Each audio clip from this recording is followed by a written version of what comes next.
text, Matthew chapter 24. And look with me at verse number 6. It says, "And ye shall hear of wars and rumors of wars. See that ye be not troubled, for all these things must come to pass, but the end is not yet." And the preposition that begins the next verse suggests to us that the thought he established there, he's continuing to develop. For, with reference to what he just said, nation shall rise against nation, and kingdom against kingdom, and there shall be famines and pestilences and earthquakes in divers places. All these are the beginning of sorrows. Amen. You may be seated. Okay. Well, my immediate advice with regard to the COVID-19 virus, I think we should cooperate with all efforts to check the spread of this or any virus that's recommended to us in good faith. I'll explain that a little more as I go along, because as you can see, if you count here, there are more than 10, so we're not exactly following Mr. Trump's or President Trump's recommendation. Well, why? I'll explain that as we move along here. I think it's better to get, however, our advice on how to address this whole thing from a doctor, maybe an RN, right? If you can get a chance to talk to Kiana, she can probably straighten you out on it, all right? So somebody who has some medical background, some medical understanding. And we're getting a lot of advice filtered to us through journalists who, well, frankly, as I will show, have another agenda. Not all of them, but so many of them. So do anything and do everything you would do during any flu season to avoid coming into contact with that virus or whatever virus is running around. Use hand sanitizer. Wash your hands. Do it a lot. I probably wash my hands, 5, 6, 7, 8, 9 times a day. I trust you guys do similar sorts of things. Avoid handshaking in times of flu season. It's not a bad idea to do that. Avoid other physical contact with people you don't know. Obviously, I think you should still hug your wife.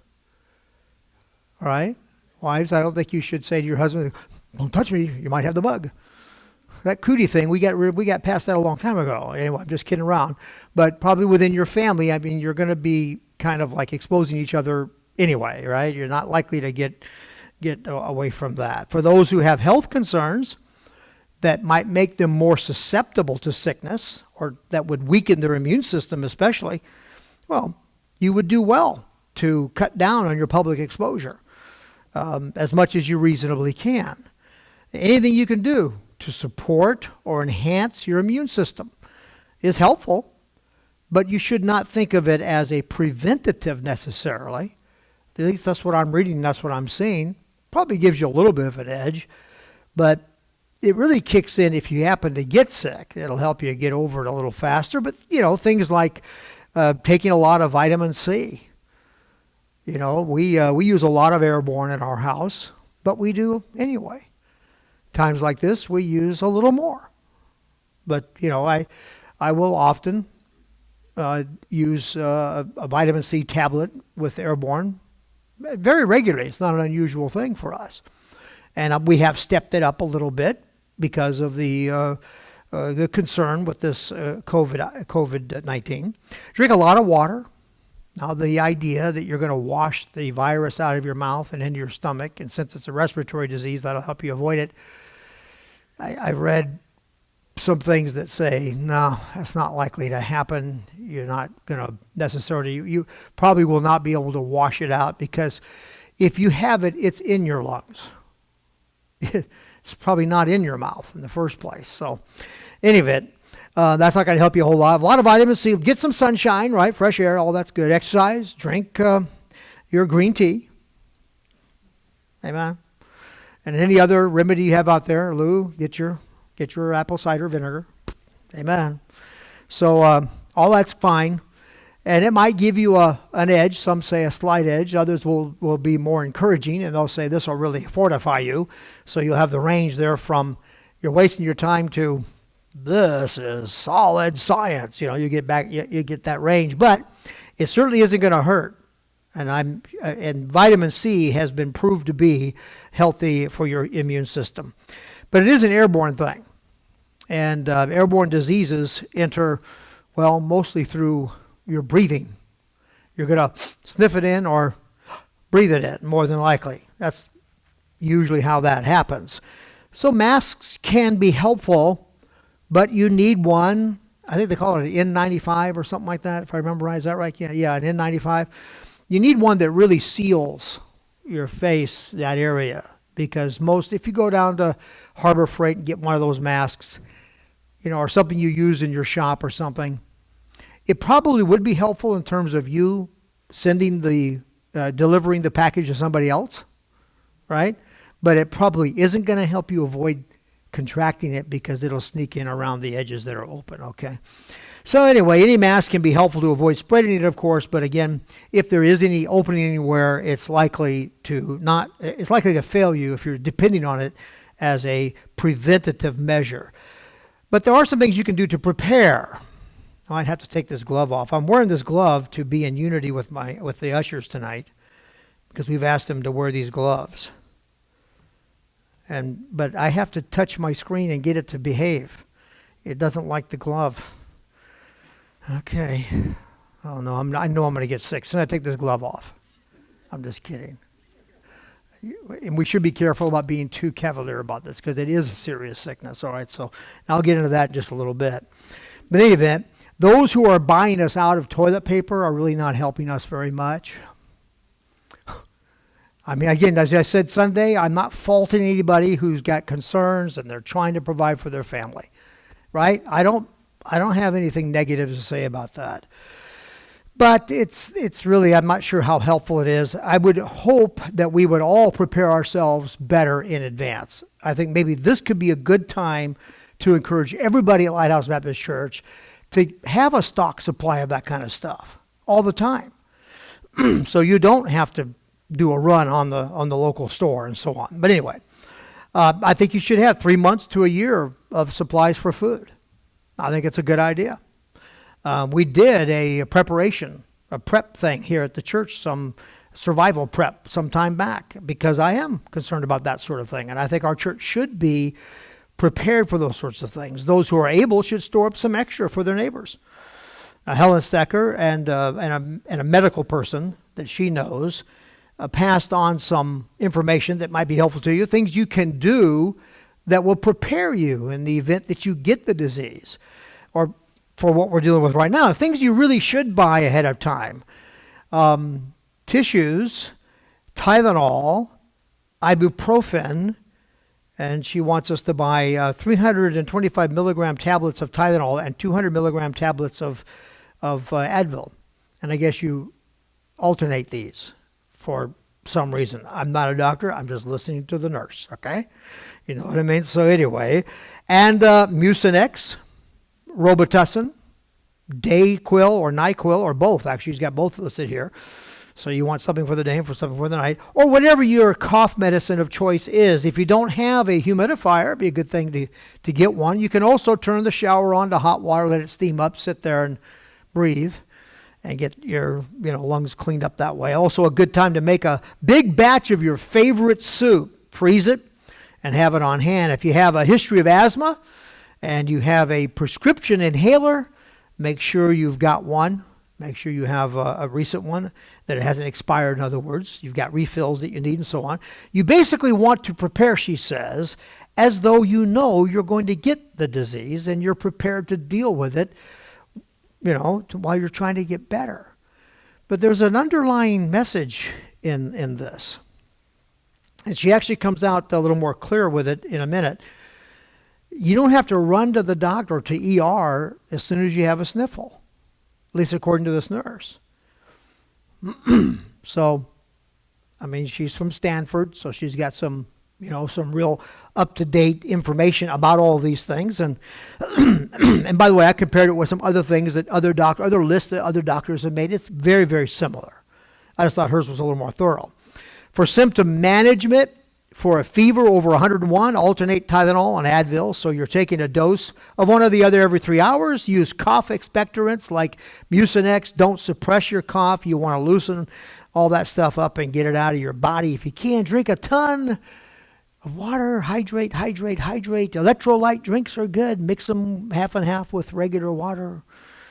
Rest a lot. Get a lot of rest. If you're sick, you should not be leaving your house except to go to the doctor. And if you do, wear a mask. Regular is fine for this particular purpose. You don't need an N95 in this particular case, because in this particular case, you already got it. But anyway, you do not need to go to the ER, she says, unless you're having trouble breathing or your fever is very high and unmanaged with the alternate Advil, Tylenol regimen. If your fever doesn't come down, or if you're having trouble breathing, then she recommends by all means you should go to ER. 90% of healthy adult cases thus far have been managed in this way at home. That tells you a lot, doesn't it? 90% of the cases of COVID-19 are managed at home, pretty much the way you would any flu during the flu season. She says hospital beds are going to be needed for people who need oxygen or breathing treatments and so on, or who need IV fluids. And so they really don't want the emergency room clogged with a bunch of people who really should just be home resting, alternating Tylenol, Advil, and having their spouse sit there and comfort them, or their kitty cat sit on their chest and purr. All right? And I don't mean at all to downplay anything. I'm just saying that's, if you have a pre-existing lung condition, COPD, lung cancer, whatever, or if you're on immunodepressants or suppressants, now's a good time to talk to your PCP or specialist about what they would like you to do if you get sick. And they might have a plan to get you directly admitted. You can bypass ER that way. So, okay? You got all that memorized? There will not be a test. One major relief to you, all who are parents, is that the kids usually do okay with this one. The swine flu was different. Swine flu was taking out the little ones. It was scary. But this one doesn't seem to have that kind of impact upon children. They usually bounce back in a few days. No one under 18 has yet died of the COVID-19. Almost no kids have required hospitalization unless they have a lung disease like CF, something like that. In their case, just use pediatric dosing of the same meds that we talked about for you. All right, so what about your chances of contracting this disease? Well, actually that's a difficult question to answer. And it's difficult for all kinds of reasons. Because some reports suggest it's about as likely to get it. You're about as likely to get this as you are any other common flu. And that it goes from there to the concern that this is twice as infectious as the common flu is during flu season. So, I don't know. Every novel influenza, you'll see novel influenza or novel flu or novel virus. When you say that, it just sounds so ominous. Whoa, novel. It's a novel flu. Well, they call any new strain a novel virus. So it's normal nomenclature for any new virus that shows up. Swine flu, when it first got out there, it was called novel virus. All right, so don't let that scare you. It just means a new thing has popped up. The swine flu, a novel virus is more aggressive when it first presents because people have not built up any antibodies. At least that's the reason I'm reading and all the research I did. And Becky will tell you that today, actually quite a bit now over a while, I've been studying this, but today I spent almost all day long researching this because I felt like I needed to hammer out a policy for our church to guide us through this. So as a virus runs through a population, the human body ingeniously begins responding by building up antibodies to this foreign invader to fight off the virus. And interesting how that works in a population. For example, when swine flu first came out, it was a real big concern. Many people don't know this, but we are liable to have a swine flu breakout every flu season because swine flu is still there. All right? The virus that causes that disease called swine flu is just now, has been welcomed into the family of flu viruses. The whole family of flu viruses said, welcome, come in, be a part of the family. And so now every season, maybe they have a meeting, these flu viruses. They go, which one of us is going to go out there this year to get them? And who knows how that works exactly, but just so you understand, that's probably going to be what happens with COVID-19 as well. A virus runs through a population, the human body builds up antibodies, and that works kind of community-wide. Just the general population tends to together do that. In other words, this doesn't sound very comforting, but more than likely, all of us was at one time or another exposed to swine flu. But not everybody got sick. And that can be for a lot of reasons. One, the state of your health. It can be because by that time your own antibodies have kind of built up, kind of sniffed that thing out. The body began to react. That can happen. All kinds of different things can happen that would create that situation. Okay, so what is Lighthouse Baptist Church going to do about all this? And this goes forward a little bit to some things I'm going to bring out a little bit later in the message tonight. Some questions I have for government and some questions I have for liberals, and just a little bit on this. But here is one question in advance of those that I'll bring out right now. Progressives say, for example, that a woman ought to have a right to choose. And repeatedly they will say that I respect a woman's ability to make decisions about those sorts of things, right? You hear that a lot.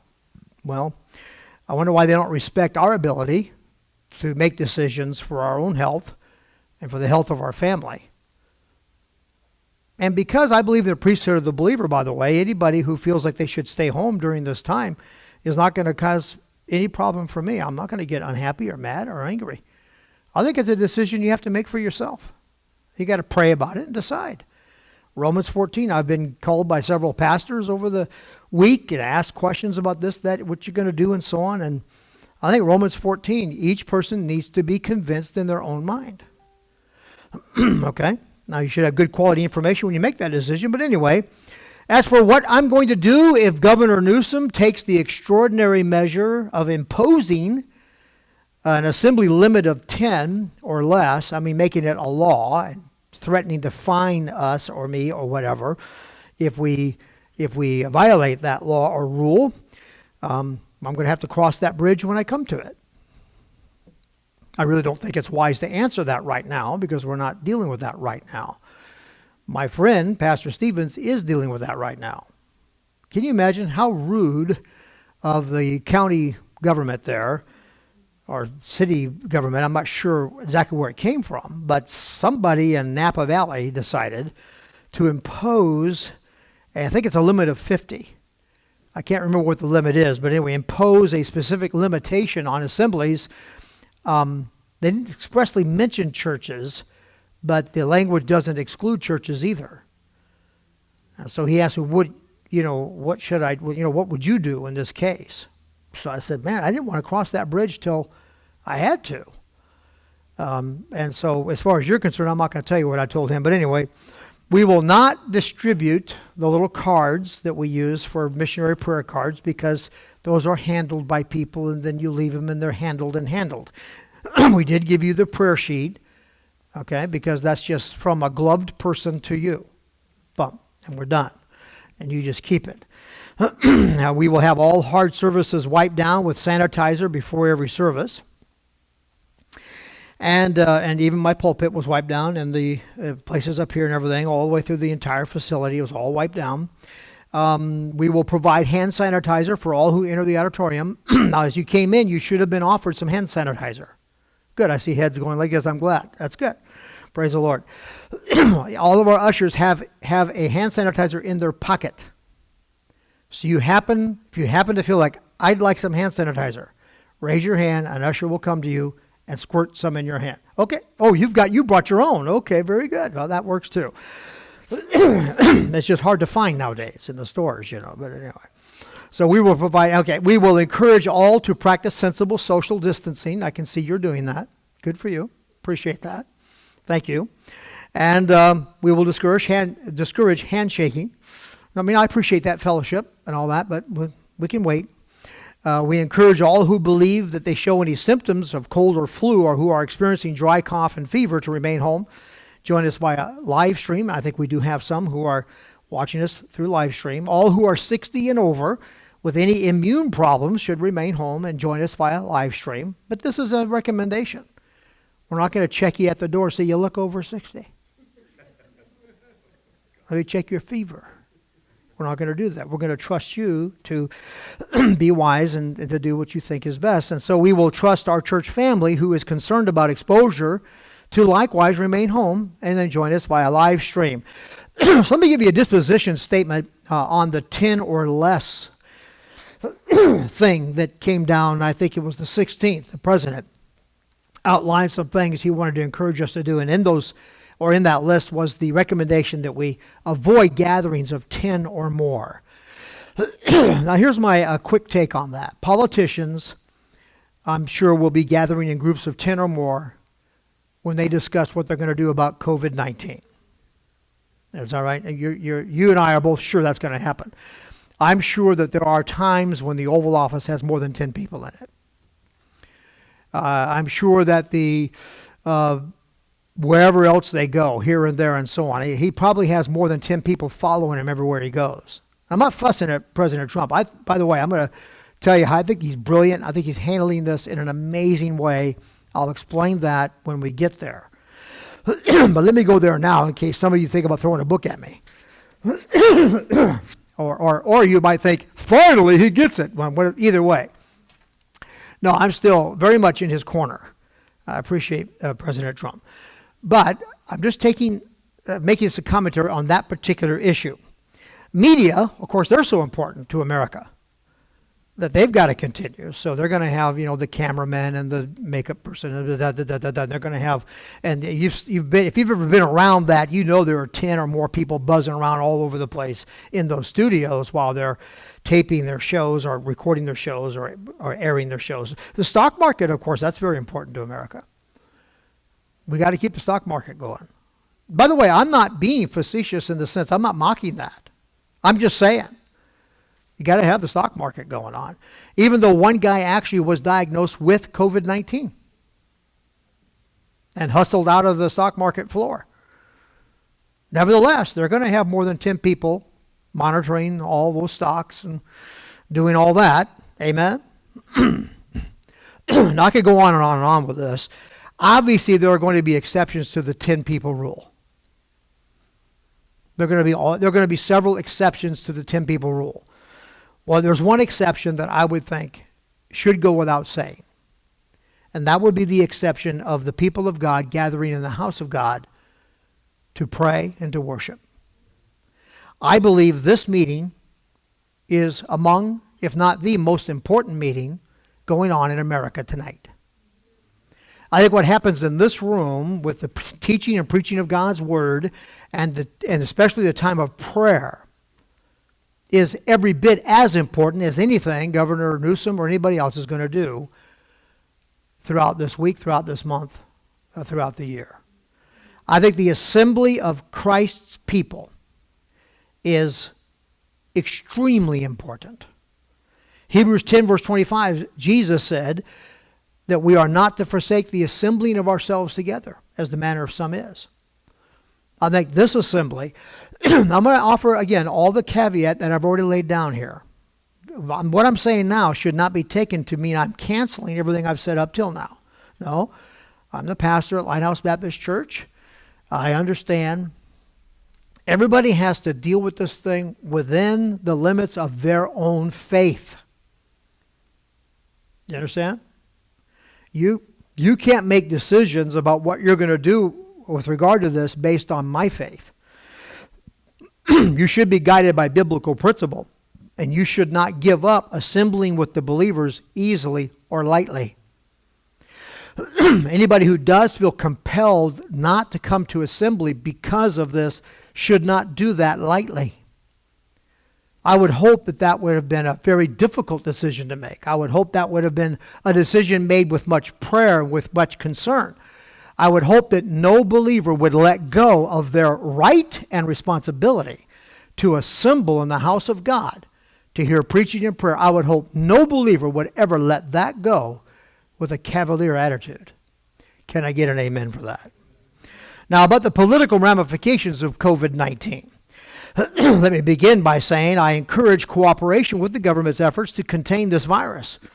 And I want to say I am not advocating for civil disobedience to any law with regard to this. That is intended for in good faith to address the concerns that we have that are legitimate concerning COVID-19. At the same time, however, I am encouraging due diligence and safeguarding our liberties. It shouldn't be a light thing to be able to just say, 10, no more. That shouldn't be a light thing. That should be done very, very seriously and carefully. Why? Because we are touching on the First Amendment. That's a political leader putting his or her hand on the First Amendment. We have an inalienable right to assemble. And I have a biblical responsibility to assemble in the house of God. I'm not fussing at President Trump. I know what he's doing. I understand what he's doing, and I support what he's doing. I don't particularly have an objection to what he said. I'm sure he makes several exceptions to that rule in his own administration. He would have to in order to function. He couldn't function with that rule. He would have to be able to meet with more than 10 people at a time.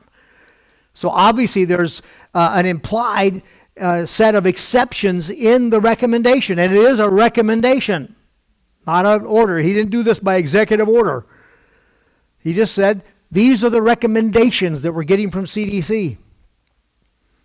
And that's exactly what they are. And so he's perfectly within his right to do that. Everything's fine that way. I'm not mad at anybody. I'm just saying. That is not something you touch lightly.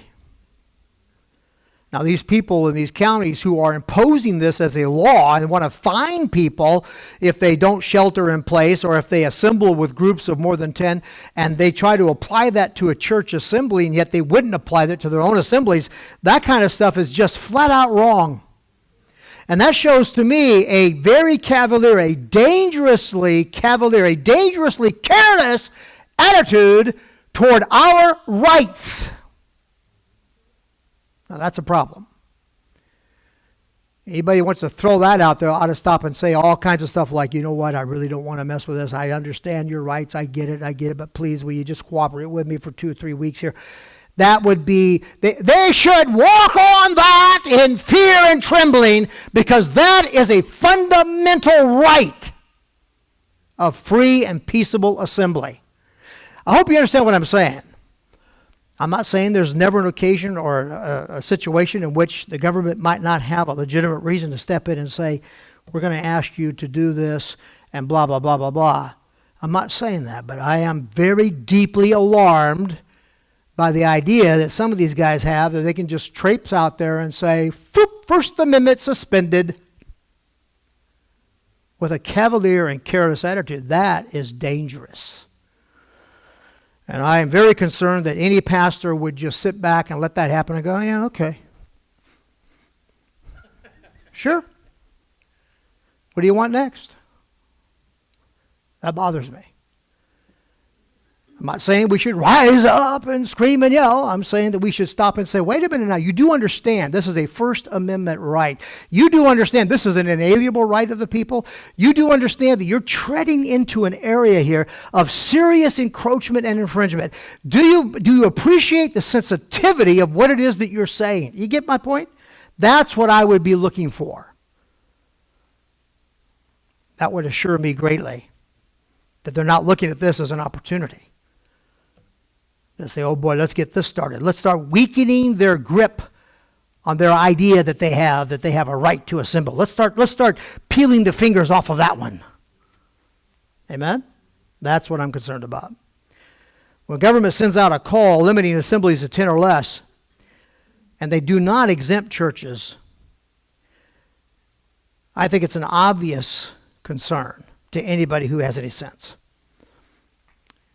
I've even heard rumors that somebody's going to come out and say they're going to close all gas stations. Of course, these things kind of have a way of snowballing, right? This happens, that happens, and somebody says, oh, here's what's coming next, and then that becomes what's going to happen next, and then pretty soon you're reading it's been done, and then you do some research, and no, it hasn't been done. But I would be concerned about that. All right, my position regarding what other pastors should do about this is this. Ready? None of my business. That's none of my business. I'm not the bishop of that church, this church, the other. I'm a bishop here. This is my responsibility, the Lighthouse Baptist Church. I'm sorry. As far as what other churches, as far as me having some kind of a negative opinion toward other churches who make a decision different from mine, I have to say that's none of my business. That's between him and Jesus. Amen. And I don't think our church should begin becoming condemning of other churches who have a different approach to all this. Okay, family? You might not even agree with my approach on this. I'm kidding. I'm just kidding. My position regarding what other pastors should do is Romans 14, let every person be fully persuaded in his own mind. My opinion about Trump's call for 10 people to limit assemblies and so on. Trump is following the advice of Pence and what that team worked out with CDC. It's a recommendation. It's not a law.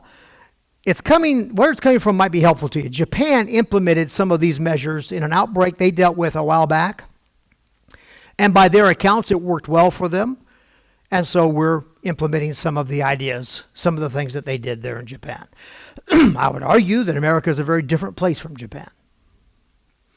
Japan, almost the entire island out there, is kind of like living on Manhattan. Very densely populated. It's a different kind of situation than we have here.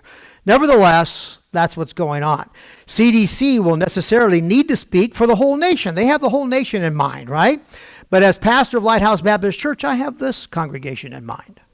I have this environment in mind. I have this place in mind. I'm making my decisions based on what's right here and not for everybody else outside of the range of my responsibilities. We have had one case show up in Orchid, by the way. I don't know if you know that or not. How many of you knew that? We have had one case show up in Orchid.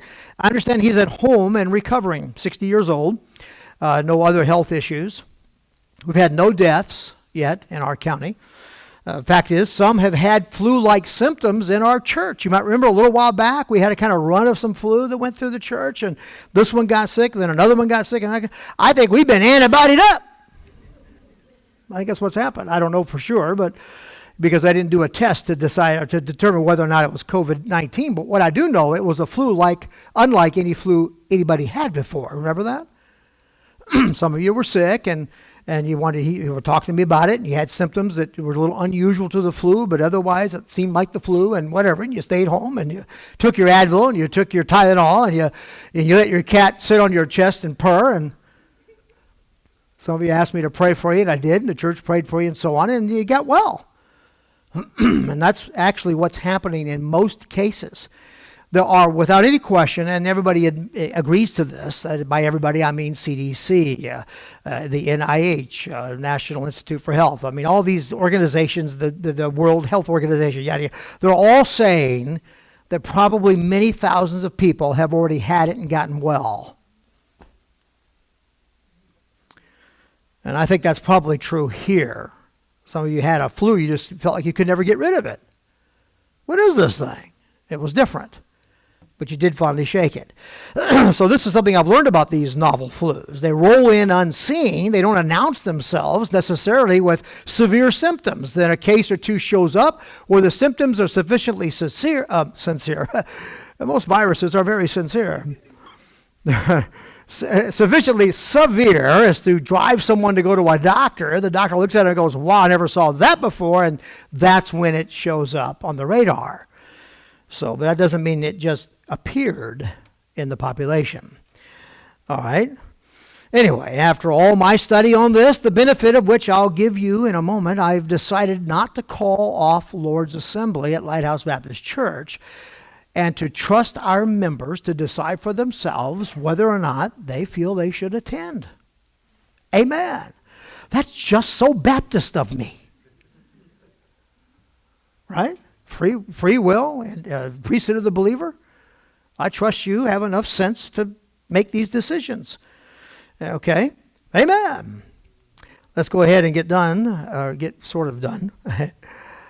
Now, by all accounts, including data available on the CDC site, Centers for Disease Control, by the way, in case you don't know what I mean when I refer to CDC, Centers for Disease Control, and corroborated with other legitimate sources, such as National Institute for Health, and some others that I looked at, okay? The swine flu was, by some accounts, more dangerous than COVID-19, and by other accounts, much less dangerous. Now, that's a whole lot of work to say nothing. And that's what I run into, a whole lot of work to say nothing. I go through all this stuff, and we're talking hundreds and hundreds and hundreds and hundreds and hundreds of pages of material that I'm reading through and trying to assess and trying to put it all together. And I get done so many times with that guy said nothing. Because he said everything. One way to make sure you're covered is say everything. It could be nothing, it could be this, it could be that, it could be this, it could be here, it could be there, it could be da. So if you say everything, no matter what happens, you go, yeah, I said that was going to happen. In other words, nobody knows. We just don't know. I know it's come up that some medical people have complained that some of us, and they would probably count me in that number, are not taking this with sufficient seriousness. One such doctor of Spokane Regional Health District, a Dr. Lutz, attempted to answer the question, okay, so what's really different between COVID-19 and the swine flu? Now, I put his whole article in here. I'm not going to read the whole thing to you, but you can get it online.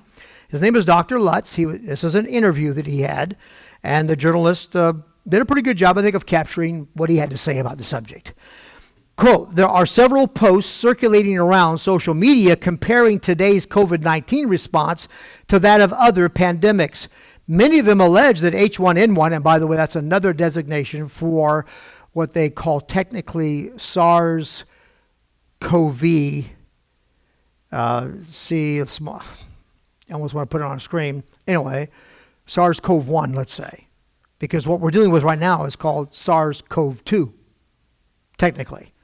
And by the way, the difference there is the technical designation of the virus is one thing. What they name the disease it causes is another thing. That's where the difference is. So SARS-CoV is the name of the virus, but swine flu is the name of the disease that's caused by the virus. You feel good you came to church just to learn that. Well, same thing is true of this the COVID-19 thing. The COVID-19 is the name of the disease that's caused by a flu virus that's designated SARS-CoV-2 or H1N1, which is a category of, I can't get too buried in this because it'll take me too long, but H1N1 is a kind of flu.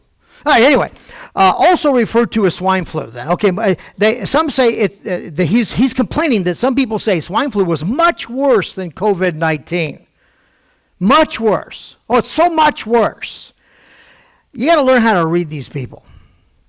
When they use words like that, you learn to pay attention because it almost certainly means that what most people are saying is, well, in some ways it's worse and in some ways it's not as bad. That's usually what's actually being said.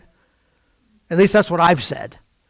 I've never said COVID-19 is much worse, or wait a minute, the other way around. Swine flu is much worse than COVID-19. No. But when you compare them, well, we'll get into that. I was very excited, by the way, when I found this article. I said, finally, I got a doctor who's going to tell me what is the difference between swine flu and COVID-19, because this has been the mystery to me. Now, there's one obvious difference, the way media is responding to it. I don't remember the stores suddenly having toilet paper disappear during the swine flu or anything else. No run on the stores at all. The water was all available, no problem. But suddenly with the swine flu, with this COVID-19, boom, we had this big panic going on. So I can tell you that's what's different, but I've been asking and searching and researching, trying to figure out if you look at the swine flu virus and you compare it to the COVID-19 underlying virus, what is different about those two things? So I thought, oh boy, this guy's going to help me out with that. And unfortunately, Dr. Bob Lutz with the Spokane Regional Health District pointed out a major difference between the two pandemics. What they're guesstimating right now is that the mortality rate is between 2, 3, maybe up to 4%. That's for COVID-19. For the H1N1 or swine flu of 2009, it was less than 1%, Dr. Lutz said. Happily for me, I had done enough research already to catch that immediately. All right. The deflation began right there for me. Elation, deflation, before I got out of the first paragraph. Why?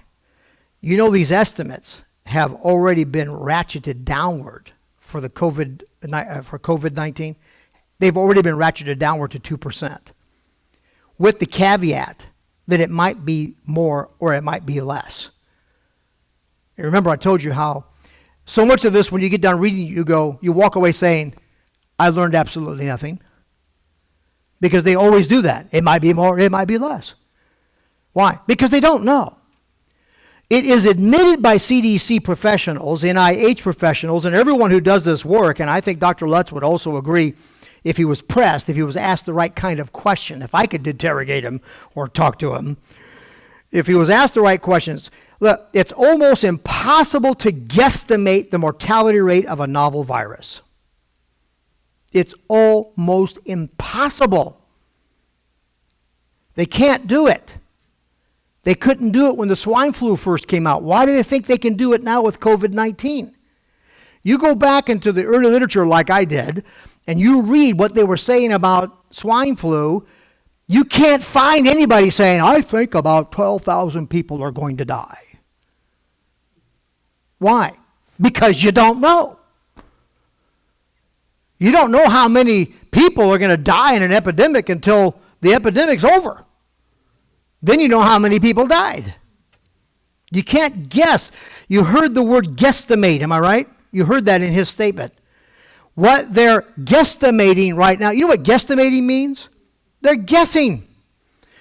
Now they're using some criteria for a basis for their guessing, but let's look at what that criteria is as we move forward. The early predictions of swine flu were actually higher than what it ended up being. And you know what the reason for that is?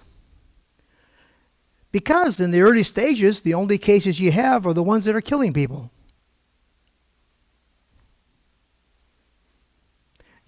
Right now, we have hard numbers, the number of people that have been hospitalized and the number of people that have died.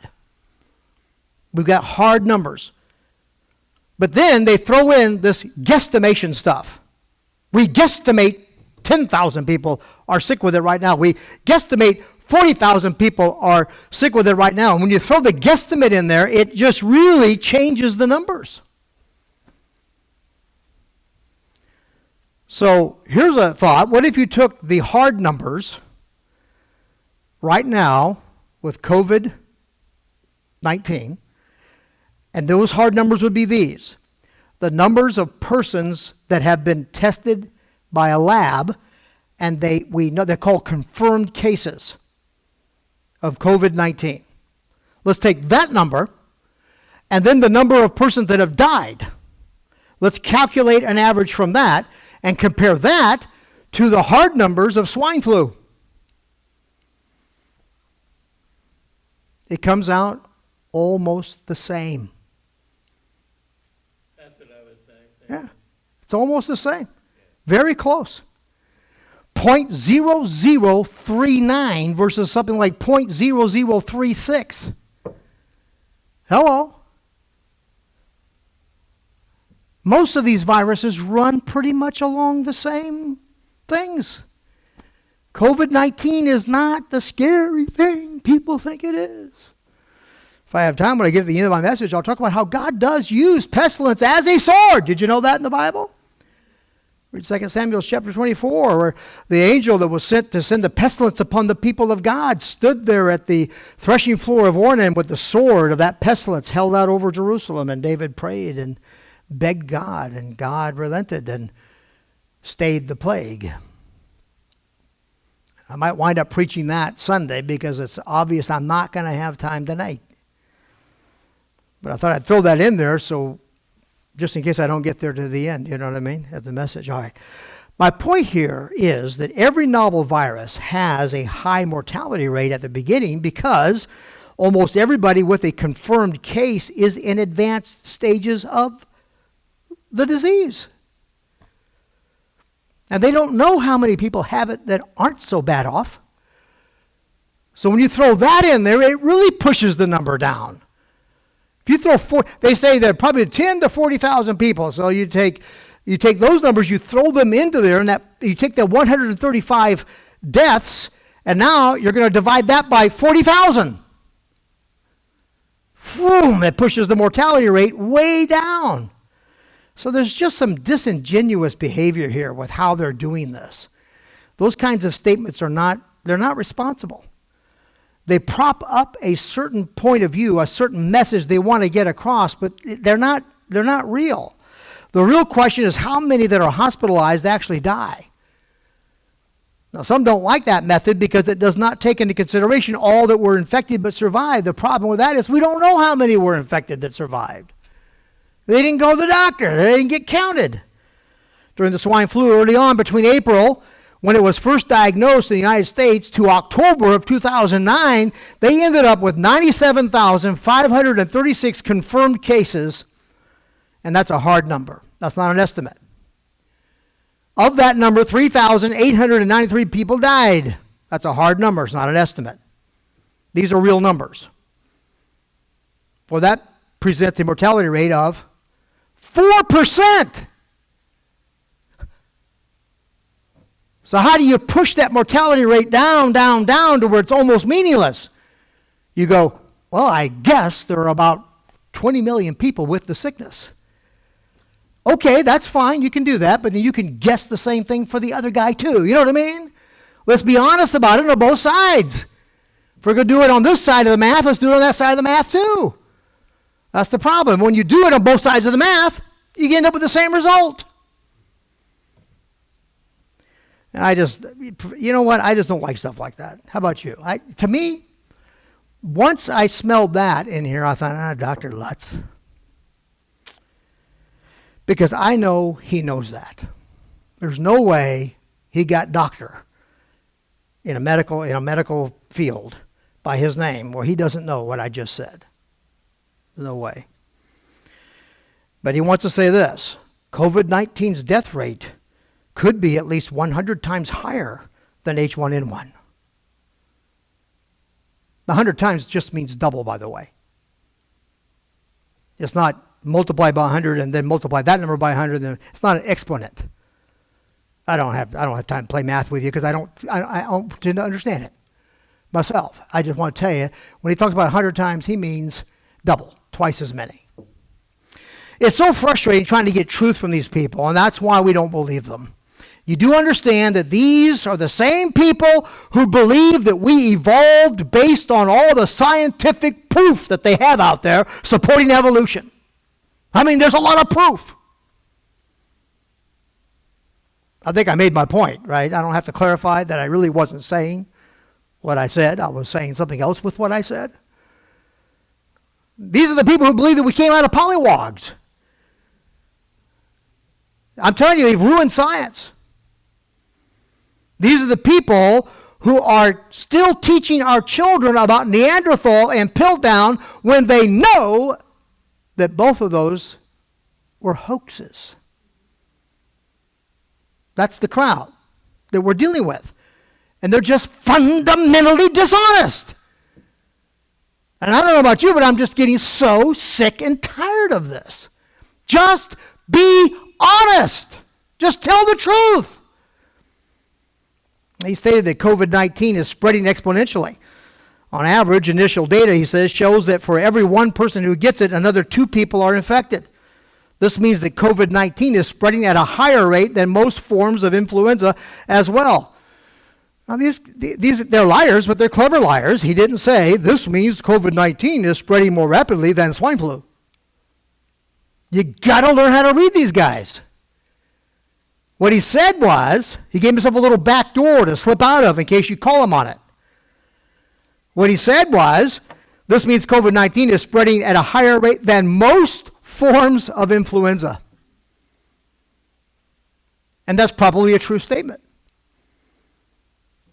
But, my friend, from April to October, swine flu began with 2 cases that went to 20 million from April to October. That sounds exponential to me.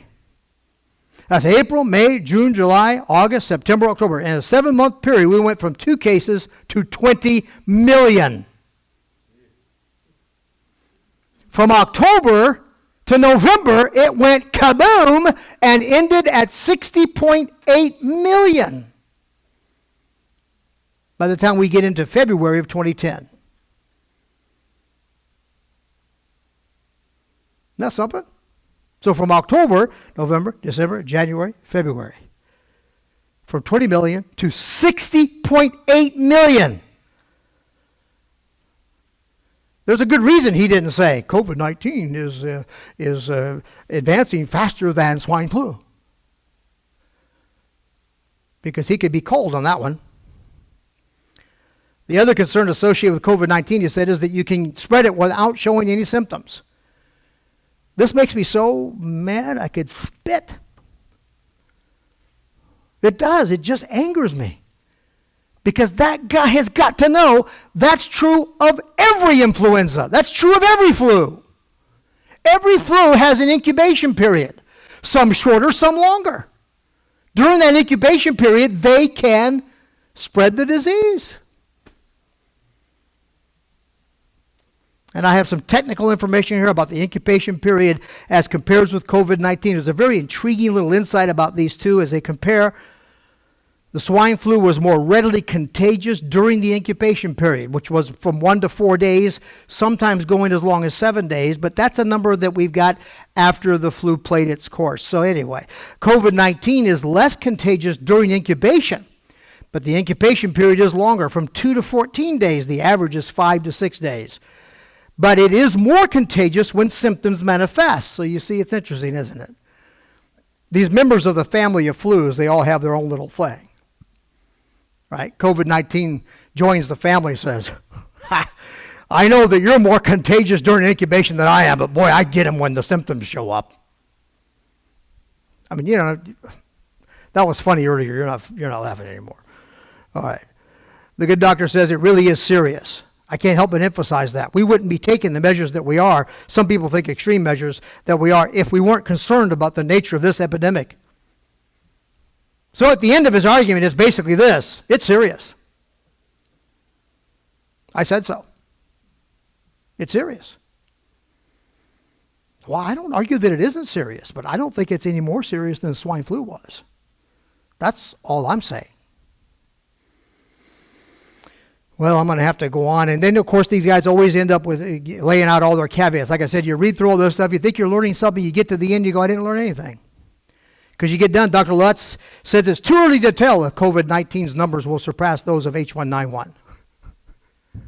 Yeah, it's too early to tell. That might have been a good place to start. It's too early to really tell you anything about this, but here are my opinions, and these are my, right? But they want to scare the bejeebers out of you and get you all wrapped up, or ratcheted up.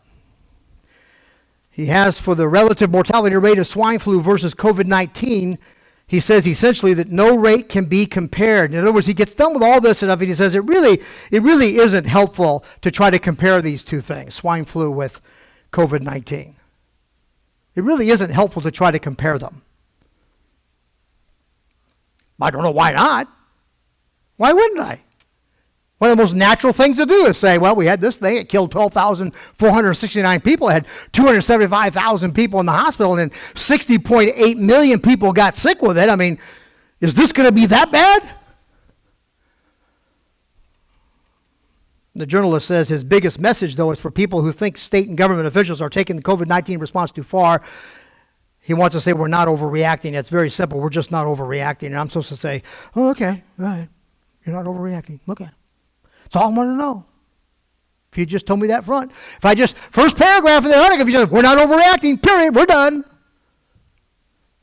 Because he sure didn't provide any argument to support it, as I pointed out. Now you see what I mean? A lack of strict honesty about the numbers, a sort of, hey, you just got to believe me type approach. I'm not giving up my fundamental, inalienable right to assemble in the Lord's house because of a guy like that. That's basically all I'm saying. My question to any liberal hyping this is, why didn't Obama and liberals care about us as much as they seem to do now? We know the swine flu killed 12,469 people. We know the swine flu put 275,000 people in the hospital. We know that 60.8 million Americans got sick from that one. We know that. And we also know they apparently didn't care because they didn't hype it like they did this one. So now we're coming into this one, and it's this big, this big specter, of death that's coming across the land, all that kind of stuff. Well, it may turn out to be that way. I don't know. Now, I'm doing what you're accusing these guys of doing. But the difference is this. I'm not trying to take anybody's liberties away based on my guesstimations. I'm not trying to interfere with people going to church based on my guesstimations. I'm not touching the rights, the inalienable rights of American citizens based on my guesstimations. That's what bothers me. And I got plenty here. And again, when you see me do that, that's always good news. I got one more thing to bring out. I'm going to go ahead and bring this to your attention. There's this website called Live Science. They follow this sort of thing closely, and they're usually actually pretty informative. How many of you have heard of Live Science? L-I-V-E, science. Okay.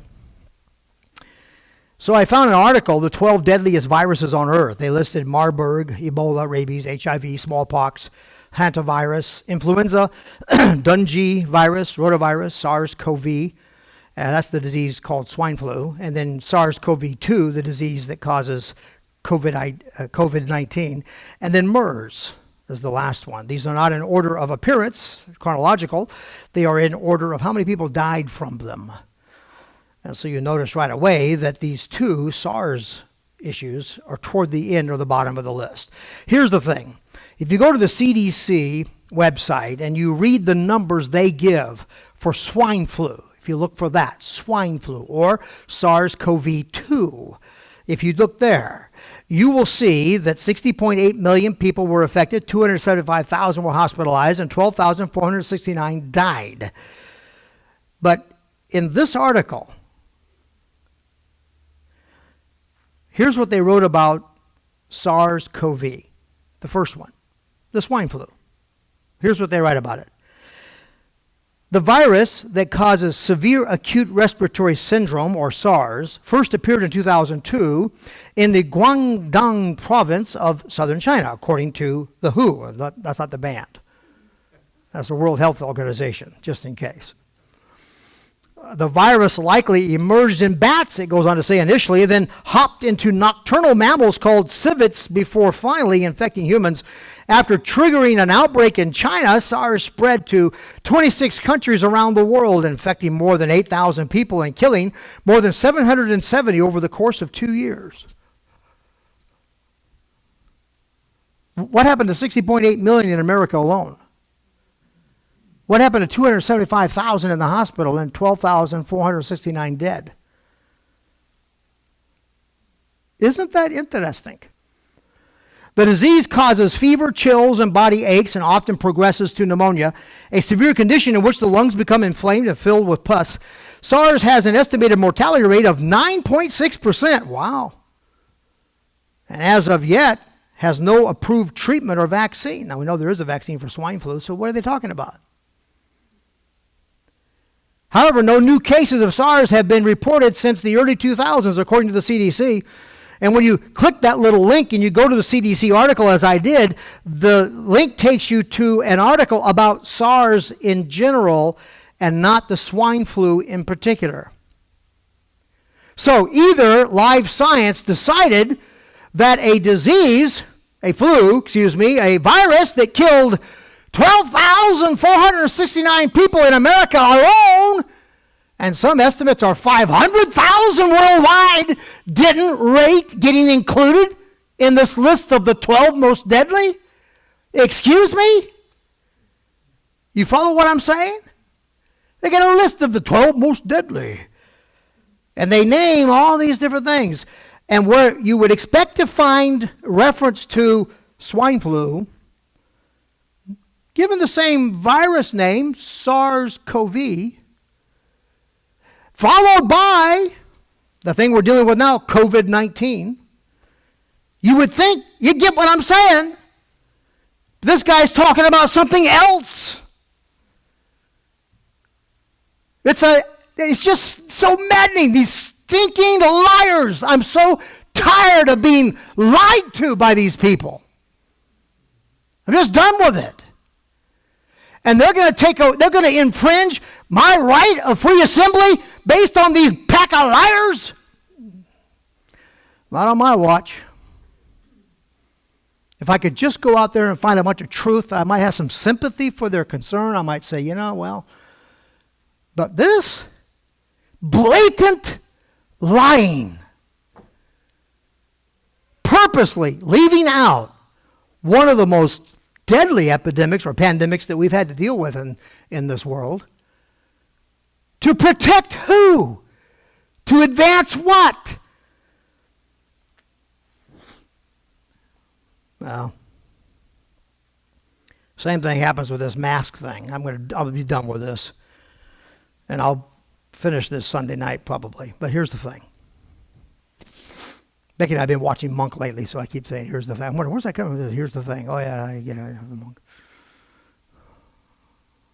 None of you watch Monk? Okay, 3 people. All right. But anyway, remember the mask thing? They would come out saying, you ought to get a mask. Everybody should get a mask. Mask. You ought to get a mask. You remember that? Get a mask. Do you remember when they said, mask doesn't work? You remember that too? Mask doesn't work. They even ridiculed you. Oh, the mask. It doesn't work. Life Science has a list of 13 myths, and in the list of 13 myths, you think the mask is going to help you? Now they come back around and say, well, the mask is actually a pretty good idea. Mask can help you. Have you noticed that? How many of you noticed that? I was hoping more of you would notice that. Maybe I'm keyed in. I pay attention to this stuff a lot more closely than a lot of people do for a lot of reasons. One, I'm a pastor. I have my brain massage radio show. I've tuned into this stuff. I pay attention, but that's what happened. They were talking about how you got to get a mask, and then they poo-pooed the mask. Now they come back and say, well, we need a mask. Mask's a good thing. They were asked why. Why'd you do that? The answer is, we wanted to avoid a run on masks. That's the media's job? A run on what?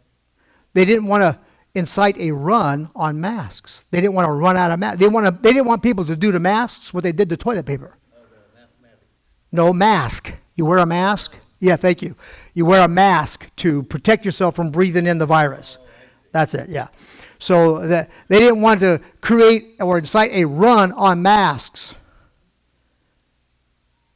I don't know about you, but that sets me on fire.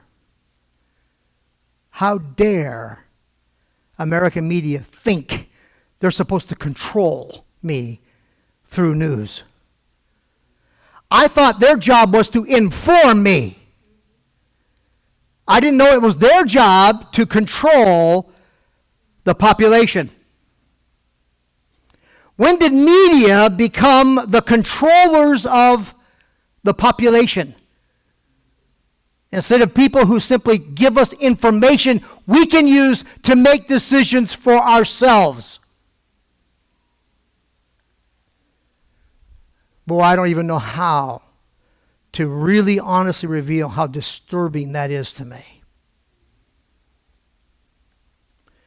And they have the audacity to ask, why do you conservatives, why did it take you so long to get on board with this COVID ID? You got to be kidding me. We trust you? You've lied to us over and over and over and over and over and over and over again. I'm telling you, I don't believe a word that comes out of their mouth. Not one. They're just a bunch of lying manipulators. It goes way out past fake news. It's all the way over into dangerous news. These people are dangerous to liberty. They are dangerous to our freedom. They're dangerous to our republic. This is a real, clear threat to the freedoms our forefathers shed blood to purchase for us, and our soldiers down through the generations have gone on battlefields to die to protect. Let's stand together, please.